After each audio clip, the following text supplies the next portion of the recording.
Hello everyone, welcome to TET and CTET Cracker channel. Today we shall discuss a important topic for CTET 2020 exam, that is theory of moral development, right?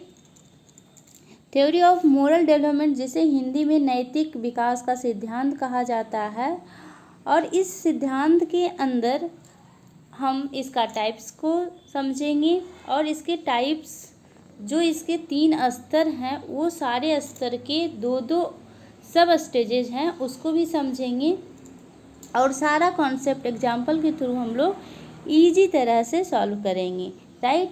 मैं आपको ensure कराना चाहती हूँ कि अगर आपको इस टॉपिक में, इस थ्योरी में कोई डिलेमा होता है, कोई दुविधा होता है, कोई प्रॉब्लम होता है, तो इस वीडियो को देखने के बाद आपका सारा प्रॉब्लम सॉल्व हो जाएगा, राइट। क्योंकि मैं इतना इजी तरह से आपको समझाऊंगी कि एग्ज़ाम में हार्ड से हार्ड या इजी से इजी क्वेश्चन आए आप उसको कर पाएंगे, राइट। तो चलिए स्टार्ट करते हैं थ्योरी ऑफ मोरल डेवलपमेंट, ठीक है।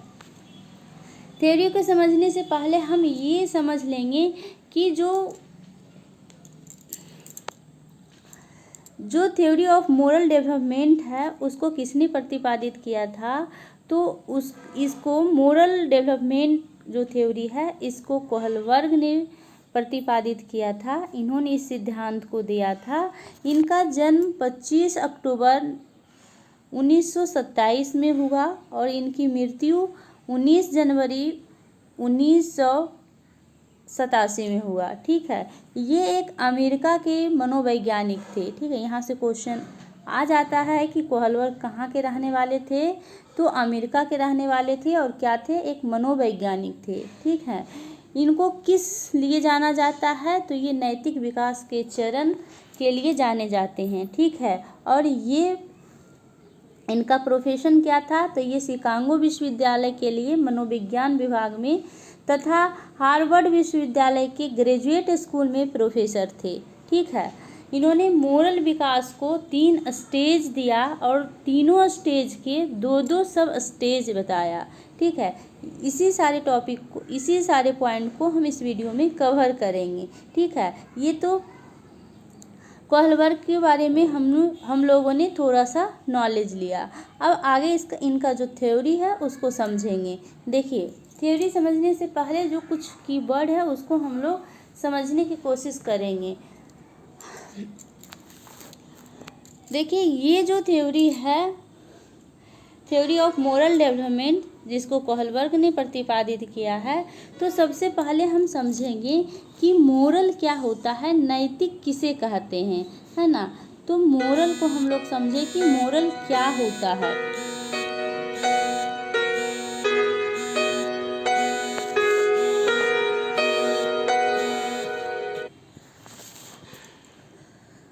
मोरल क्या होता है, देखिए, मोरल के थ्रू हम क्या करते हैं, अच्छा और बुरा में अंतर कर पाते हैं, है ना।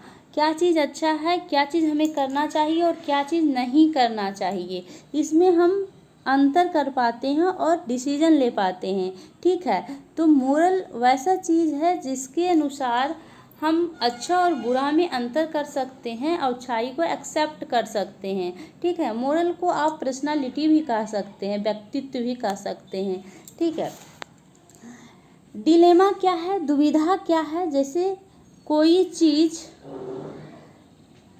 चीज़ आपके अनुसार अगर वो ठीक है लेकिन दूसरे आप पक्ष से देखते हैं तो वो गलत हो सकता है, तो उसी को डिलेमा कहा जाता है, दुविधा कहा जाता है, असमंजस की प्रक्रिया, ठीक ना। कोई चीज़ आप मान लीजिए कहीं जा रहे हैं तो वहाँ जाने में आपको डिलेमा हो रही है, आप कह सकते हैं कि वहाँ जाने में आपको फ़ायदा भी हो रहा और दूसरे क्षेत्र से आप सोच रहे हैं तो वहाँ जाने में आपको घाटा भी हो रहा, तो उस अवस्था को डिलेमा कहा जाता है, दुविधा कहा जाता है, ठीक है।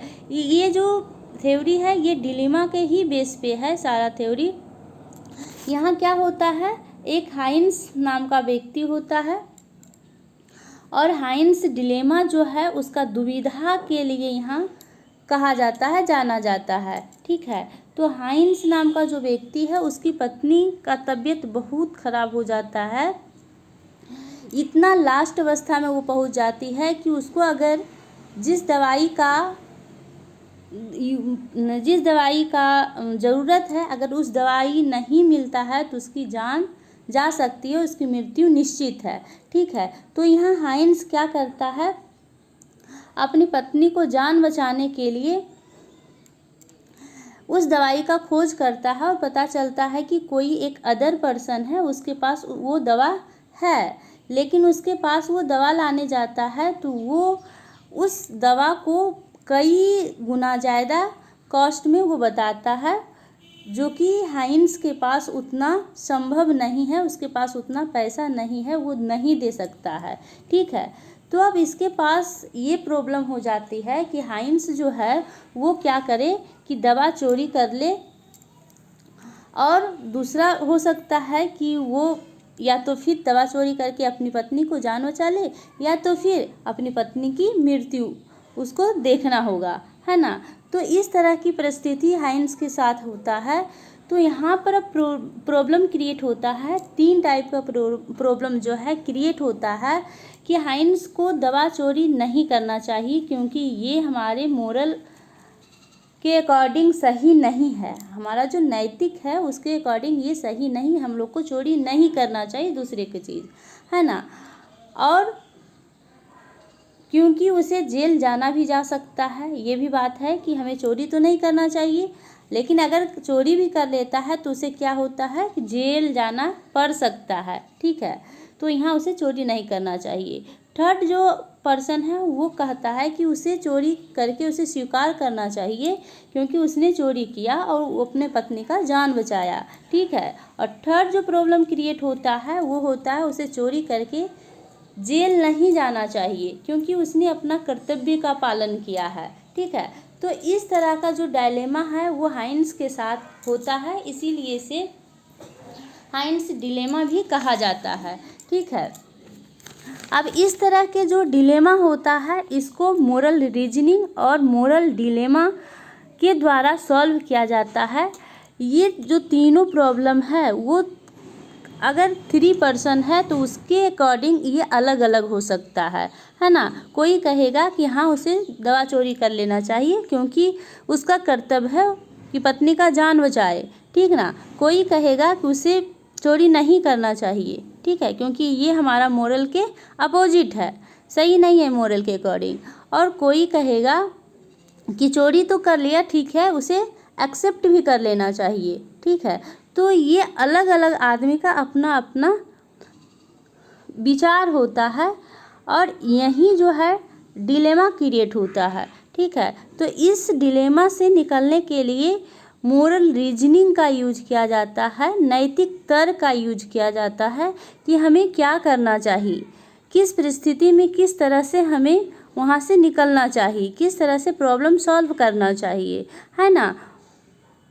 तो मोरल रीजनिंग ये हुई कि हम मोरल में तर्क वितर्क करते हैं कि हमें ये काम करना चाहिए कि नहीं करना चाहिए, ठीक है।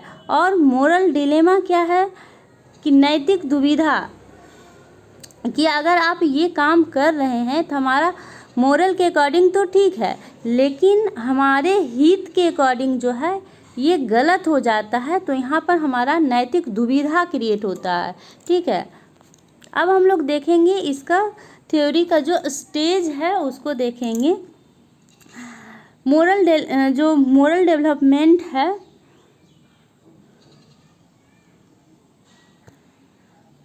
Stages of moral development, there are 3 stages of moral development.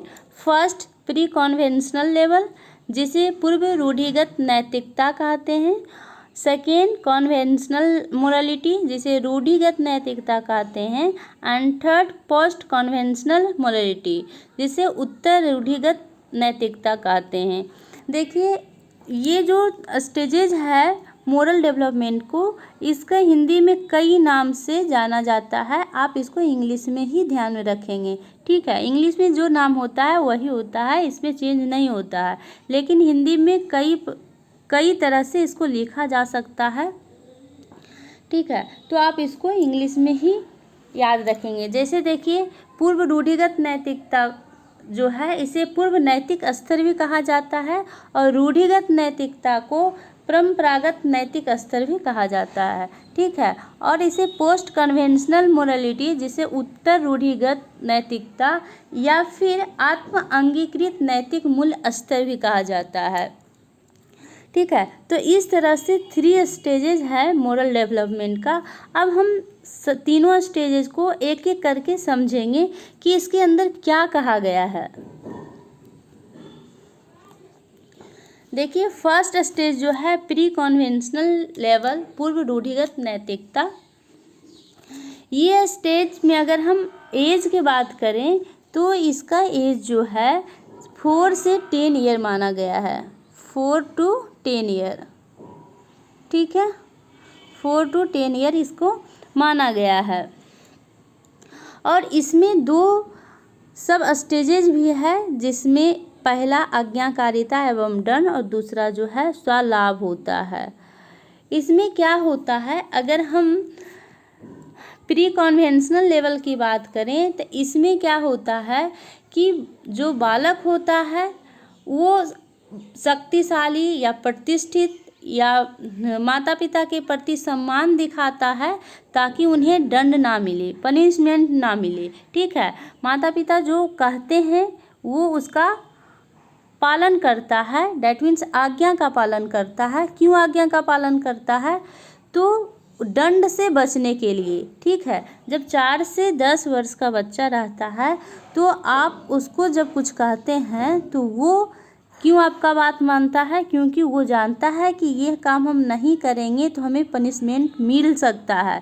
ठीक है, तो इसके अंदर यही 2 सब स्टेजेज है कि अगर हम काम नहीं करेंगे तो हमें पनिशमेंट मिल सकता है, इसीलिए इसे आज्ञाकारिता एवं दंड कहा गया है। ठीक है, कि वो पनिशमेंट के कारण कोई कार्य करता है और यहाँ आज्ञा पालन करता है, अपने को माता पिता के सामने अच्छा दिखाने के लिए ऐसा करता है।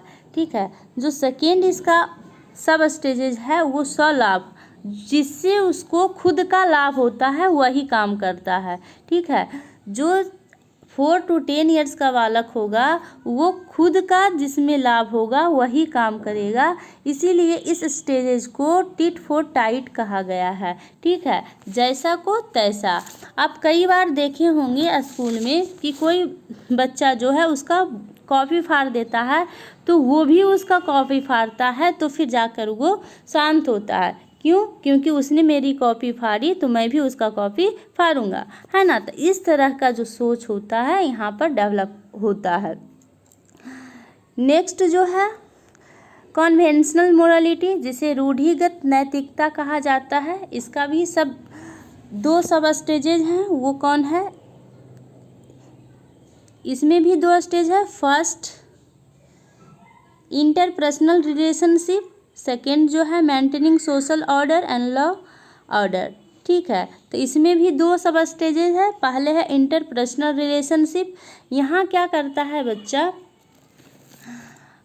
उन सभी क्रियाओं को वो सही समझता है जिससे दूसरों को मदद मिले या जो समाज के नियम के अनुकूल है, जो उसका समाज चाहता है। ठीक है, तो यहाँ good boy and good girl का जो बातें हैं यहाँ पर आता है कि आप बच्चे को अच्छा लड़का या अच्छा लड़की कहेंगे तो आपका बात वो मानेगा। ठीक है, इसको पारस्परिक संबंध भी कहा जाता है, इंटरपर्सनल रिलेशनशिप। इसके अंदर good boy and good girl का कॉन्सेप्ट होता है। आप अगर कहेंगे हाँ ये बच्चा बहुत अच्छा है, ये काम सुनता है, तो उसके अंदर जिज्ञासा डेवलप होगा कि हाँ उसने हमें अच्छा कहा है इसलिए उसके लिए हम काम करेंगे। ठीक है, उसके बातें मानेंगे। और सेकेंड जो स्टेज है इसका maintaining social order, law order, तो ये क्या करता है, जो उसका समाज का नियम होता है उसको पालन करता है, यानी समाज के नियम के अकॉर्डिंग वो काम करता है, समाज के नियम के अपोजिट काम नहीं करता है। ठीक है, तो इसे कन्वेंशनल मोरालिटी कहा गया है, जिसे हिंदी में रूढ़िगत नैतिकता कहते हैं। थर्ड स्टेज है पोस्ट कन्वेंशनल मोरालिटी। इसका जो एज होगा, इसका एज जो होता है 13 से समथिंग हो सकता है 13 से आगे तक, ठीक है। ये बहुत हाईएस्ट मोरालिटी होता है, यहाँ तक सभी आदमी नहीं पहुँच सकता है, ठीक है। अगर हम सेकेंड लेवल की बात करें, इसका एज की बात करें, तो इसका एज जो है 10 to 13 ईयर होता है, 10 to 13 ईयर, ठीक है। ये क्या काम करता है, अपने समाज के अकॉर्डिंग काम करता है, और good boy good girl concept इसमें होता है, ठीक है। यहाँ से क्वेश्चन कई बार बन चुका है, प्रीवियस ईयर क्वेश्चन में देख सकते हैं। नेक्स्ट जो है पोस्ट कन्वेंशनल मोरालिटी, इसमें आत्म अंगीकृत नैतिक मूल स्तर भी कहा जाता है, जिसे सेल्फ एक्सेप्टेड मोरल प्रिंसिपल कहते हैं। इसमें भी 2 सब स्टेजेज है, यूनिवर्सल इथिक प्रिंसिपल और social right and individual right, ठीक है। जो यूनिवर्सल इथिकल प्रिंसिपल है, जिसे सार्वभौमिक नैतिक सिद्धांत कहते हैं, इसकी एज की हम बात करें तो पोस्ट कन्वेंशनल मोरालिटी जो है वो 13 to 25 या प्रौढ़ावस्था तक आप कह सकते हैं इसको, ठीक है। तो इस तरह से ये तीनों स्टेजेस का आप एज ध्यान में रख सकते हैं। और इसका फर्स्ट जो सब स्टेजेस है वो है यूनिवर्सल इथिकल प्रिंसिपल, जिसे सार्वभौमिक नैतिक सिद्धांत कहते हैं। इसके अंदर वैसे व्यक्ति को शामिल किया जाता है जो कि समाज के लिए, देश के लिए कुछ करता है। जैसे आप एग्जाम्पल ले सकते हैं गांधी जी, मदर टेरेसा, ठीक है। तो यूनिवर्सल इथिकल प्रिंसिपल इसके अंदर आता है, जो सबके लिए अच्छाई चाहता है, ठीक है। और सेकेंड जो है social right and individual right, यहाँ पर वैसे आप पर्सन को कंसीडर कर सकते हैं जो कि सोशल, जो हमारा समाज में क्या अच्छाई है, उसमें क्या चेंज हो सकता है और हमारा कर्तव्य क्या है, ठीक है, इस तरह की बातें करता है। तो यहाँ पर जो बालक होता है बहुत ही हाईएस्ट मोरालिटी उसके अंदर जो है डेवलप हो जाता है, और यहाँ कम ही आदमी पहुँच पाता है, ठीक है। तो इस तरह से जो कोहलबर्ग का है 3 स्टेजेज एंड 6 सब स्टेजेज दिया गया है। इसको, इस थ्योरी को कुछ क्रिटिसाइज भी किया गया है, जैसे किस किस आधार पे क्रिटिसाइज किया गया है, इसका आलोचना किया गया है। तो कहा गया है कि सभी संस्कृतियों में ये लागू नहीं होता है, ठीक है। सबका जो संस्कृति होता है वो अलग अलग होता है, तो इसलिए इसे काटा गया है कि ये जो थ्योरी है ये सभी संस्कृति में लागू नहीं होता है, कुछ ही संस्कृति में ये अप्लीकेबल है, ठीक है। सेकेंड, इस बात पर इसे आलोचना किया गया है, क्रिटिसाइज किया गया है कि ये जो है पूरा है पुरुष आधारित सिद्धांत है, इसे सिर्फ और सिर्फ मेल पर अप्लीकेबल किया गया है, ठीक ना। यहाँ पर इसे फीमेल से नहीं जोड़ा गया है, क्योंकि फीमेल जो होता है, फीमेल जो होती है वो मेल से अधिक इमोशनली होती है, इसलिए यहाँ पर कुछ चेंजेस तो देखने को ज़रूर मिलता अगर ये थ्योरी जो है फीमेल पर भी अप्लीकेबल किया जाता। और थर्ड जो पॉइंट है, इस बात पर इसे क्रिटिसाइज किया गया है क्योंकि यहाँ पर जो है समस्या को बहुत काल्पनिक स्थिति में बना दिया गया है, जो कि कुछ कहना बहुत मुश्किल है, ठीक है। तो ये तीनों पॉइंट पर इस थ्योरी को क्रिटिसाइज किया गया है, आलोचना किया गया है। यहाँ से कई बार क्वेश्चन डायरेक्ट पुटअप कर दिया जाता है। आप इस तीनों पॉइंट को ध्यान में रखेंगे। एक बार हम इसको रिवीजन कर लेते हैं। देखिए, जो कोहलबर्ग का थ्योरी है उसमें 3 स्टेजेज है। अगर स्टेज की बात आए तो आप 3 टिक करेंगे, और सब स्टेज की बात आए तो आप 6 टिक करेंगे, ठीक है। तो फर्स्ट स्टेज जो है प्री कन्वेंशनल लेवल, जिसमें 2 सब स्टेजेज है। फर्स्ट आज्ञाकारिता एवं दंड, सेकेंड स्वलाभ। फर्स्ट में जो है इसका अगर एज की बात हम कर लें, इसका एज जो होता है 4 to 10 ईयर होता है, 4 to 10 ईयर। और इसमें जो बच्चा है आज्ञा और दंड के कारण काम करता है, ठीक है। और सेकेंड स्टेज जो है इसका है स्वलाभ, जिसमें उसको लाभ होगा वही काम करेगा, जिसे टिट फॉर टैट कहा गया, जैसा को तैसा, ठीक है। नेक्स्ट स्टेप जो है कन्वेंशनल मोरालिटी, जिसे रूढ़िगत नैतिकता कहा जाता है। इसमें भी 2 सब स्टेजेज है और इसकी एज की बात हम करें तो यहाँ पर जो बालक होगा वो 10 to 13 ईयर का होगा, ठीक ना। इसमें फर्स्ट जो सब स्टेजेज है इंटरपर्सनल रिलेशनशिप, जहाँ पे good boy and good girl का कॉन्सेप्ट होता है, और सेकेंड इसका स्टेज है maintaining social order and law order, ठीक है। यहाँ कानून को भी कुछ ध्यान में रखा जाता है कि कानून क्या कहता है, ठीक है, और सोशल का जो नियम है उसको पालन किया जाता है। नेक्स्ट जो स्टेज है पोस्ट कन्वेंशनल मोरालिटी, इसको एक और नाम से जाना जाता है सेल्फ एक्सेप्टेड मोरल प्रिंसिपल, ठीक है। इसका भी 2 सब स्टेजेज है।